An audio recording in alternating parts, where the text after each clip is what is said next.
Kia ora, Rotorua. Ahead in tonight's bulletin. Police are promoting road safety ahead of the Labour weekend holiday. District Councillor Merapeka Raukawa-Tate says the Ministry of Social Development's pilot program aimed at reducing child abuse is timely and needed. And the finalists are announced for the 2012 Bay of Plenty Sports Awards.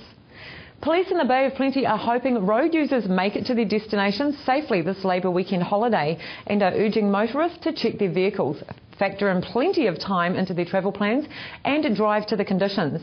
Road Policing Manager for Bay of Plenty District Police, Inspector Kevin Taylor, says one person died on the Bay of Plenty roads during the Labour weekend holiday period last year, and that was one person too many.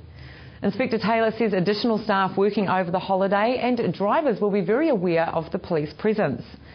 The speed tolerance will be reduced to 4 kilometres per hour over any speed limit for the official holiday period, which means that any driver detected exceeding the tolerance will be stopped and enforcement action taken. Senior Sergeant Denton Grimes of Rotorua Police says people need to remember basic road safety rules. You should check your vehicle before going on a long distance trip for the holidays, making sure that the tyres are well inflated, that they got sufficient tread on them, and checking all the normal safety features of your vehicle. And if you have any doubt, just making sure that it is up to standard before travelling. The official holiday period begins at 4 p.m. on Friday and continues through to 6 a.m. on Tuesday, the 23rd of October. Plans for the inaugural Rotorua Bike Festival get a boost next week when events and venues host a presentation event to garner support for the festival. The Rotorua Bike Festival is a week-long series of events and activities set to take place in February next year that culminates in the Bike NZ Mountain Bike National Championships. Events and Venues events manager Martin Croft says the festival will become a vehicle to promote Rotorua as New Zealand's #1 cycling destination.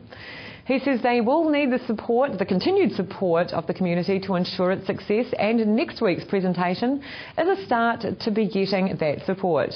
Find out how you can provide support at the presentation at the Convention Centre, 4 p.m. Thursday the 25th of October, or feel free to email Martin at martin.croft@rdc.govt.nz.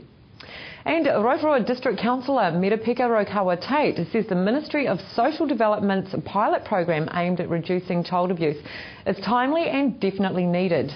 Last week, Minister Paula Bennett made the announcement that Rotorua would become the testing ground for the pilot program.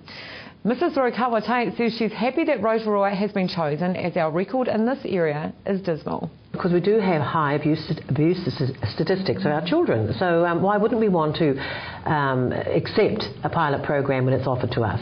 I think that if we have children in our community who are being abused, then let's own that and let's do something about it. So forget about how people might be sensitive to the fact that, oh, it's calling attention to Rotorua. It's actually showing that Rotorua has a problem and they're prepared to actually address it. So I'm thankful that the Minister has identified Rotorua as one of the 2 pilots that are going to get underway and make some change to the abuse statistics for children. And we have more on the proposed pilot scheme from Merapeka Raukawa-Tate and Councillor Irene Begg in tonight's City News programme. And in sport tonight, the Waiariki Institute of Technology 2012 Bay of Plenty Sports Awards finalists have been announced.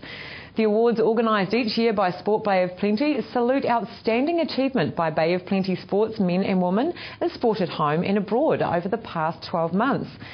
Sport Bay of Plenty CEO Wayne Werder says finalists include Olympic medalists Lisa Carrington, Sarah Walker and Sam Bewley, as well as local world champions Sam Sutton and Mike Dawson. All Black Sam Cane is up for the Junior Sportsman of the Year, and International League star Benji Marshall is up for Athlete of the Year. Also presented on the night are Bay of Plenty Secondary School Sports Awards. 2012 Bay of Plenty Sports Awards are to be held at the Energy Event Centre on Friday, the 16th of November. And this Saturday's Rotorua Plate Day at Te Arawa Park is promoting the free entry into the course as well as family events and prizes.